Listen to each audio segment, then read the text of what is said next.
వేల కోట్ల రూపాయలు ఎటువంటి వివక్ష లేకుండా, ఎటువంటి లంచాలు లేకుండా, ఏ నెలలో ఏమిస్తామో అని ముందే చెప్పి క్యాలెండర్ ప్రకటించి ఆ నెలలో అది తప్పకుండా ప్రతి సంవత్సరం తూచా తప్పకుండా ప్రతి సంవత్సరం అది జరిగేట్టుగా చేస్తూ ఏకంగా 2,70,000 కోట్ల రూపాయల వివిధ పథకాల ద్వారా మాట తప్పకుండా జరగడం కూడా గతంలో ఎప్పుడూ కూడా చూడలేదు, జరగలేదు. ఇవన్నీ కూడా నేను ఏదైతే చెప్తా ఉన్నానో ఇవన్నీ ఎప్పుడూ చూడని మార్పులు, గతంలో ఎప్పుడూ జరగని సంస్కరణలు. విద్యారంగంలో అయితేనేమి, వైద్య రంగంలో అయితేనేమి, వ్యవసాయ రంగంలో అయితేనేమి, సామాజిక న్యాయం అంశంలో అయితేనేమి, మహిళా సాధికారత అంశంలో అయితేనేమి, గవర్నెన్స్ విషయంలో అయితేనేమి ఎప్పుడు జరగని చూడని సంస్కరణలను కూడా తీసుకొచ్చు. ఇవన్నీ నేను ఏదైతే చెప్తా ఉన్నానో ఇవన్నీ మనం చేసి చూపించి ప్రజల మన్ననలు పొందిన తర్వాతే ఎన్నికలకు వెళ్ళాం. ఎన్నికల్లో ఏమైందో తెలీదు. 5 సంవత్సరాలు కళ్ళు మూసుకుంటే చాలా అయిపోయింది. 5 సంవత్సరాలు.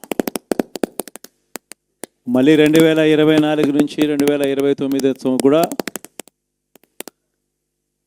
అదే మాదిరిగానే కళ్ళు మూసుకుంటే 2029 కూడా కళ్ళు మూసుకుంటే వచ్చేస్తుంది. ఇవి మనం గుర్తుపెట్టుకోవాల్సిన అంశం ఏమిటి అని అంటే, సినిమాలో ఓన్లీ ఫస్ట్ హాఫ్ మాత్రమే అయ్యింది. గతంలో కూడా ఇదే మాదిరిగా పరిస్థితులు ఉన్నప్పుడు కూడా మనం ఏ మాదిరిగా పైకి లేచాము అన్నది కూడా మీ అందరికీ తెలిసిన విషయాలే. నేను ఒక్కటే మీ అందరికీ చెప్తా ఉన్నా, ప్రజల్లో ఈరోజు మనం చేసిన మంచి ఉంది.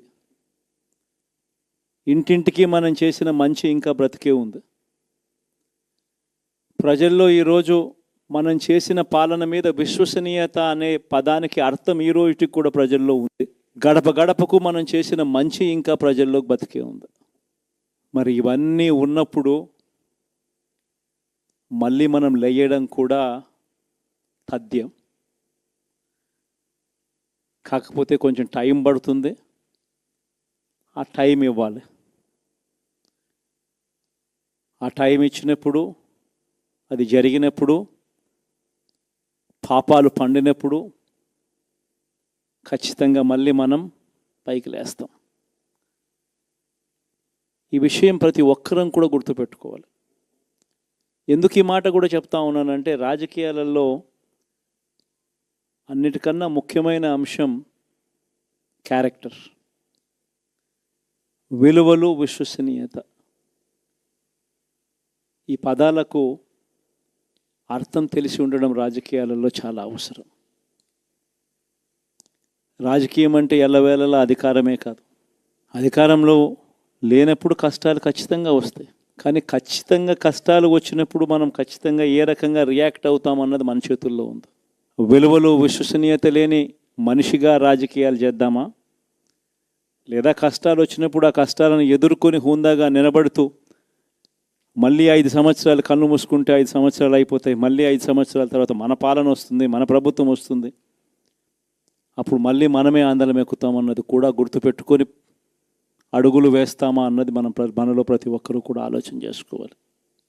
ఇదే మన ప్రభుత్వం అధికారంలో ఉన్నప్పుడు కులం చూడలేదు, మతం చూడలేదు, ప్రాంతం చూడలేదు, రాజకీయాలు చూడలేదు, చివరికి ఏ పార్టీకి ఎవరు ఓటు వేశారు అన్నది కూడా చూడకుండా ప్రతి పథకము కూడా డోర్ డెలివరీ చేయించాం. మనం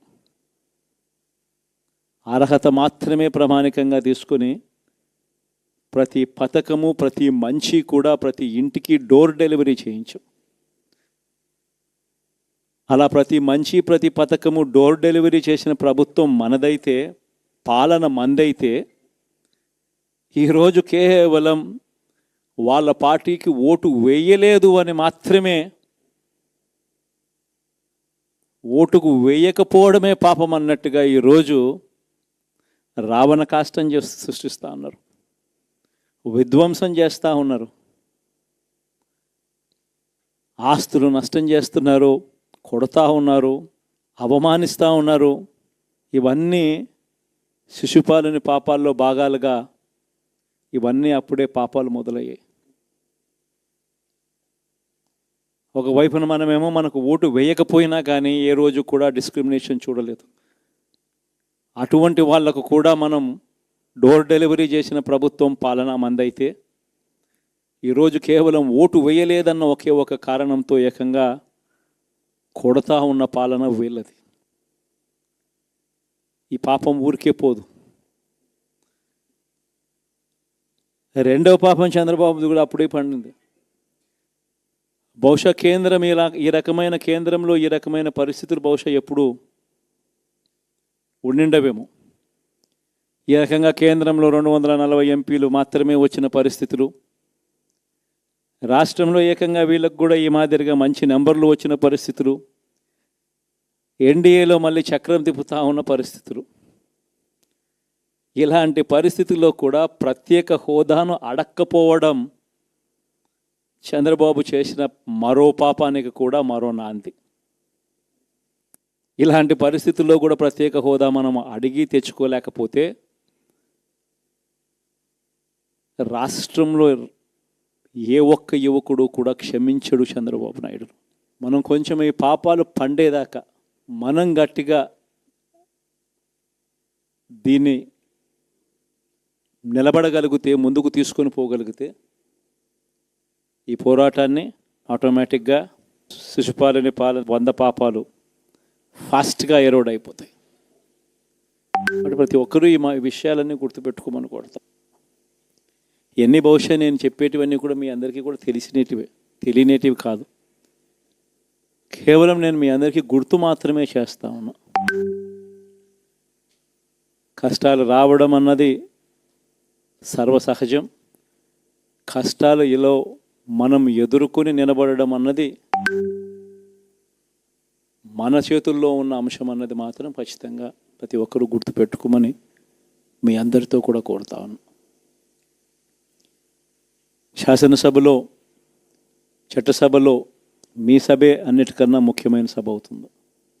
ఓటు వేయలేదు అన్న ఒకే ఒక కారణంతో మనుషుల్నే కొడతా ఉన్న పరిస్థితుల్లో, మనుషుల్ని అవమానిస్తూ ఉన్న పరిస్థితుల్లో, మనుషుల్నే బలవంతంగా ఆస్తి నష్టం చేస్తూ ఉన్న పరిస్థితుల్లో ఇక ప్రతిపక్షం ఉన్నది ఒకటే ఒక పార్టీ, ఆ పార్టీకి అవకాశం ఇవ్వాలా అన్న కనీస నైతిక విలువలు వాళ్ళు పాటిస్తారన్న నమ్మకం నాకైతే లేదు.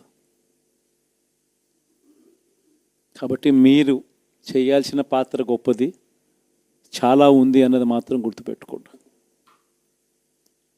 రాబోయే రోజుల్లో యాక్టివిటీ లెవెల్స్ అనేది ఆటోమేటిక్లీ పెరుగుతాయి. రాష్ట్ర వ్యాప్తంగా ఉన్న కార్యకర్తలందరినీ ఎవరినైతే వాళ్ళు ఇబ్బందులు పెట్టారో ఖచ్చితంగా వాళ్ళందరికీ మనోధైర్యం ఇస్తూ వాళ్ళ గ్రామాలకు వెళ్ళి వాళ్ళకు తోడుగా ఉండే చేసే కార్యక్రమాలు జరుగుతాయి. రాబోయే రోజుల్లో ఇంకా టైం గడిచే కొద్దీ ప్రజల్లోకి వెళ్ళే కార్యక్రమాలు ఇంకా ముమ్మరం అవుతూ పోతాయి. చివరికి ప్రజల్లోనే ఉంటాం. ప్రజలతో కలిసి పోరాడే కార్యక్రమం వేగంగా టైం గడిచే కొద్దీ మనము వేగంగా అడుగులు ముందుకు వేస్తాం. ఒకటి మీ అందరికీ చెప్తా ఉన్నా, ఏకంగా 14 నెలలు పాదయాత్రలు చేశాం. ఆ వయసు ఈ రోజుటికి నాకుంది. ఆ సత్తువ ఈ రోజుటికి నాకుంది. కాబట్టి మీరు మాత్రం ప్రతి ఒక్కరూ గుర్తుపెట్టుకోండి, ఆ టైం వచ్చేదాకా మీ పాత్ర చాలా కీలకం. ప్రతి ఒక్కరూ ఈ విషయాన్ని మాత్రం